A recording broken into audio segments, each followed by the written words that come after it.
একজন মহিলা একটি দোকানে চুরি করতে গিয়ে ধরা খায়। সঙ্গে সঙ্গেই সেইখানে অনেক মানুষ জড়ো হয়ে যায়। কিন্তু মহিলাটার কোলে ছিল একটি মাসুম বাচ্চা। মহিলাটা দেখতেও অনেক সুন্দর ছিল। তার কোলে মাসুম বাচ্চা থাকার কারণে চারপাশের মানুষ কেউ তাকে কিছু বলেনি, এমনকি মহিলার গায়ে হাতও তোলেনি। যেই দোকানে চুরি করতে গিয়ে মহিলাটা ধরা খেয়েছিল, ওই দোকানদার প্রশ্ন করলো, আপনার কোলে একটি মাসুম বাচ্চা, আপনি দেখতে এত সুন্দর একজন মহিলা, আপনি রাস্তাঘাটে দোকানপাটে চুরি করেন কেন?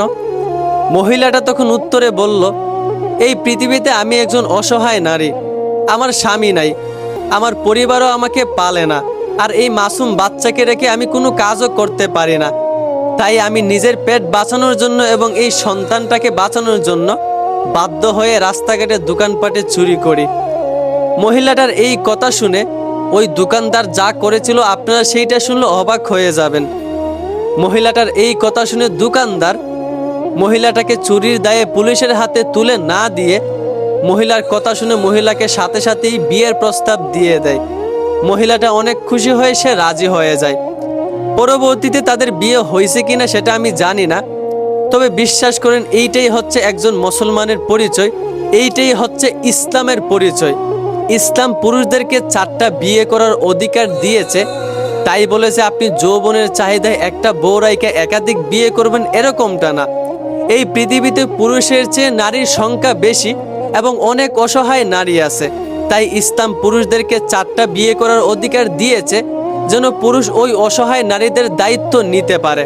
এখন অনেকেই প্রশ্ন করবে, যদি একটা পুরুষ নারীদের দায়িত্ব নিতে চায় তাহলে তো এমনিতেই নিতে পারে, বিয়ে করা লাগবে কেন? আপনি ভুলে যান না ভাই, একটা মেয়ের জন্য কিন্তু পর্দা করা ফরজ। আর একটা পরপুরুষ যদি একটা পর নারীর দায়িত্ব নিতে চায় তাহলে অবশ্যই অনেক ক্লোজ হতে হবে।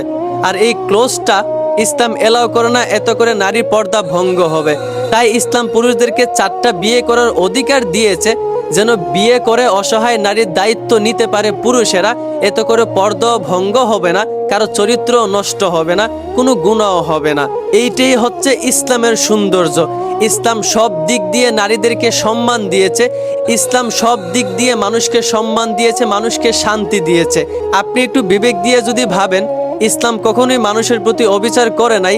ইসলাম নারীদেরকে পর্দার নির্দেশ দিয়ে নারীদের প্রতি অবিচার করে নাই, নারীদের স্বাধীনতা নষ্ট করে নাই, বরং ইসলাম সব দিক দিয়ে নারীদেরকে সম্মান দিয়েছে এবং প্রত্যেকটা মানুষের উপর ইসলাম ইনসাফ করেছে। এইটাই হচ্ছে আমাদের ইসলাম। অতএব যদি ইসলাম অনুযায়ী আমাদের এই দেশটাও গঠন করা হয় তাহলে দেখবেন আমাদের দেশটা খুব সুন্দরভাবে পরিচালনা হবে। আশা করি বুঝতে পারছেন। ধন্যবাদ।